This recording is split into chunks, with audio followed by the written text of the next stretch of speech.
Hallo meine Lieben, heute geht's weiter mit meiner Schablone für die Kantenfräse. Ich habe das noch ein bisschen optimiert. Ich habe jetzt, die Flügelmutter hatte ich ja erst von unten. Ich habe jetzt die Schraube fest. Die habe ich jetzt eingeklebt mit Sekundenkleber, dass sie nicht mehr rausfällt. Jetzt kann ich das hier quasi lösen und kann meine Kantenfräse auf der Schablone hin und her schieben, dass ich hier meinen Abstand habe, den ich halt gerade für mein Projekt brauche. Jetzt habe ich hier ein 6 mm Hölzchen draufgeklebt und zwischen Hölzchen und den Zweischneider-Fräser sind jetzt auch 6 mm. Und jetzt möchte ich gerne mal probieren, ob ich die 4 auf 6er Lättchen hier längs die einfräsen kann. Dann werde ich das erste Bauteil drehen und wieder so einspannen, wie es jetzt ist.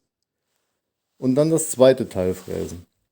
Am Ende soll dann quasi eine Nut und Feder entstehen, dass ich die beiden Hölzer verleimen kann. Aber ich könnte dann quasi, wenn das funktioniert, ganze Platten damit herstellen mit Nut und Feder. Und das probieren wir jetzt mal. Ich fräse jetzt erstmal das erste Teil. Wie gesagt, ich habe jetzt, die Leiste muss genauso stark sein wie der Fräser. Das ist jetzt ein 6 mm Fräser, also die Leiste ist auch 6 mm. Und der Abstand hier zwischen der Leiste und dem Fräser müssen auch 6 mm sein. Los geht's!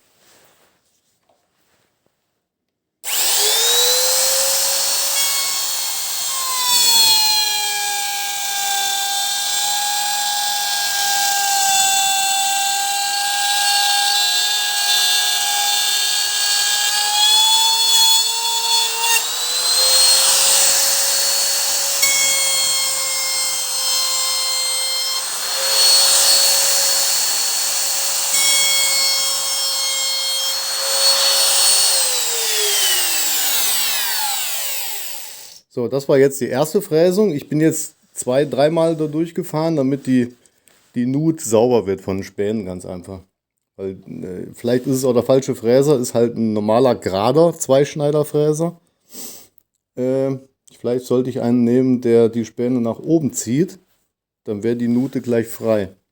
Aber den habe ich jetzt drin und wir probieren es einfach mal, ob es überhaupt funktioniert. Jetzt nehmen wir die zweite Nut. Jetzt gehe ich mit der Leiste in meine erste Nut und fräse mit dem Fräser die zweite Nut.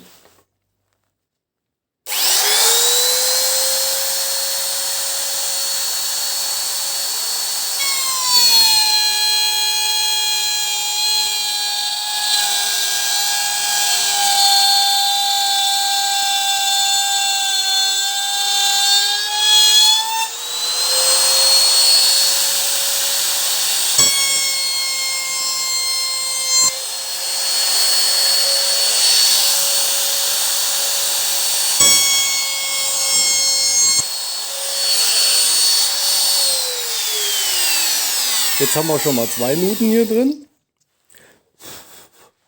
Ja, die Späne gehen schlecht raus. Und jetzt nehme ich wieder meine Leiste und gehe in die zweite Nut und fräse mit dem 6 mm die dritte Nut.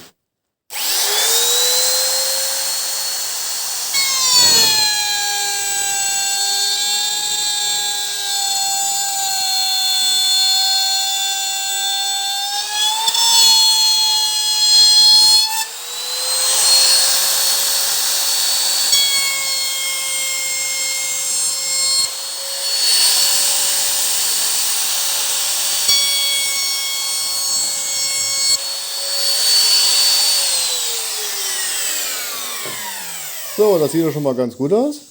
Ist auf jeden Fall, sieht ziemlich parallel aus. Das ist parallel, würde ich sagen. Ist ja zwangsgeführt durch das Leistchen. Jetzt spannen wir das aus.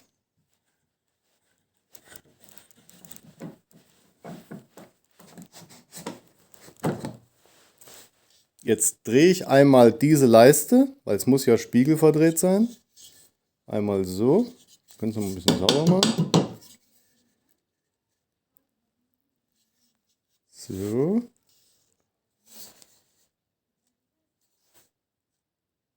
Und jetzt spannen wir es wieder ein.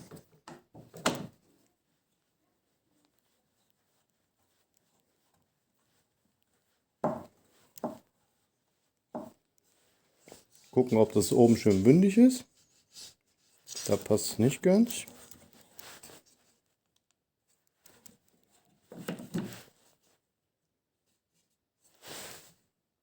So. Jetzt aber schön festmachen. Und jetzt gehe ich mit meinem Leistchen von meiner Frässchablone in die letzte Nut rein und dann fräsen wir die nächste Nut in dem zweiten. Und dann immer so weiter bis zum Schluss, bis es ausläuft. Los geht's!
Gibt ganz schön Dreck.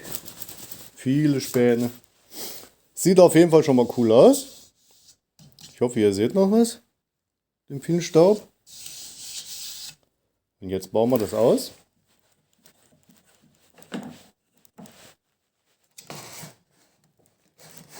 Lass los. So sieht das jetzt aus. Und jetzt sollte das hoffentlich zusammenpassen.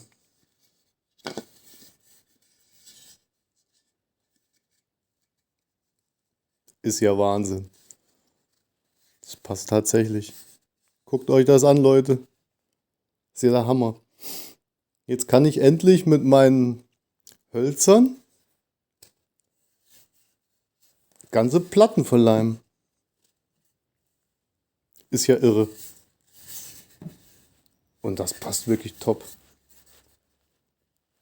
Guckt euch das an. Leim dazwischen und schön mit Zwingen verpressen. Ist ja mega. Und auch die Fläche. Top. Absolut top. Guckt euch das an.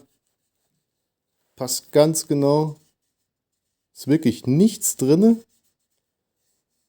Wie man einfach mit so einer Schablone so was Tolles fräsen kann. Gucken wir, ob ich es wieder auseinander kriege. Geht auch alles. Passt wirklich hundertprozentig.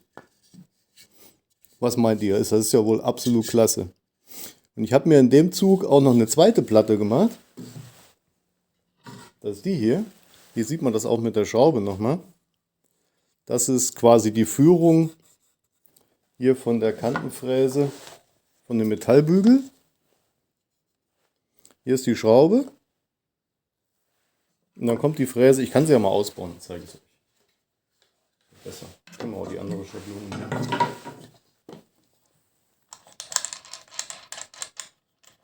Hier ist die Rändelmutter einfach drauf. Die Schraube bleibt fest. Unterlegscheibchen. Jetzt kann ich die Fräse einfach runternehmen. Das ist eigentlich alles. Und das Leistchen habe ich auf einem gewissen Maß gemacht. Wenn ich die jetzt hier drauf stelle, dann kann ich jetzt den Fräser, ich hoffe man sieht es, bis dran fahren, aber ich kann ihn auch so weit wegfahren. So bin ich total flexibel. Und ich habe jetzt 2 Schablonen gemacht. Die Schablone ist jetzt für den 6 mm Fräser, weil ich das ja verleimt habe, verklebt habe. Und die andere Schablone ist für einen 8 mm. Also ich kann auch Nuten fräsen mit 8 mm. Da kommen auch noch ein paar Videos. Ich will noch Fingerzinkenfräsen probieren. Wenn man jetzt Kästchen oder ganze Schränke fräsen will, kann man die Ecken schön mit Fingerzinken machen. Das muss ich aber auch noch probieren. Und das war jetzt auch das erste Mal, dass ich das gemacht habe. Mit den Hölzern verleimen oder Platten dann in dem Sinne. Bin ich selber gespannt. Kann man sich noch mehr machen, wenn ich jetzt zum Beispiel, ich will jetzt einen 10er Fräser oder einen 12er Fräser, also Fingerzinken oder Nuten fräsen, macht man sich halt noch eine Platte. Man kann sie auch einfach draufschrauben und abschrauben und eine andere Leiste hier drauf machen, einen anderen Fräser einspannen. Das muss halt gleich sein, ne? Also von dem Leistchen die Breite und der Fräser der Durchmesser. Ist ja logisch. Aber Hammer. Gefällt mir richtig gut. Zeig's nochmal. Bin ganz stolz. Zup.